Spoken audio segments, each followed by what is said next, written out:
Berita baik kepada adik kakak mana yang tak ada nak loan tabian kolam kering kelas pada tepat 20 baru ni.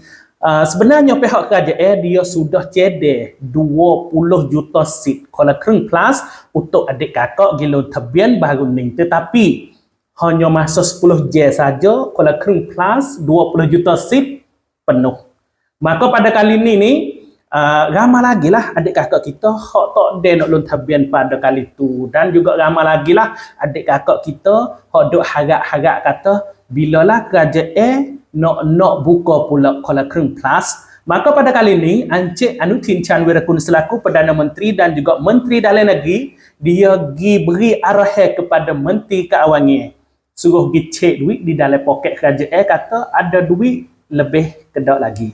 Maka jawapan daripada Menteri Keuangan dia royak kata, ya, pihak kerajaan, pihak Menteri Keuangan sebenarnya duk cedek nak buat kolam kering kelas phase 2. Ada modal dah. Iaitu sekarang ni dia sudah cedek modal 44,000 juta untuk nak buat kolam kering kelas phase yang kedua. Bila saat itu? Iaitu bulan Makkarakum 2569. Makna kata awal tahun depan, bulan mula-mula selalu dah kerajaan nak buka kolam kering kelas phase 2 untuk orang hak tak ada nak loan tabian baru ni.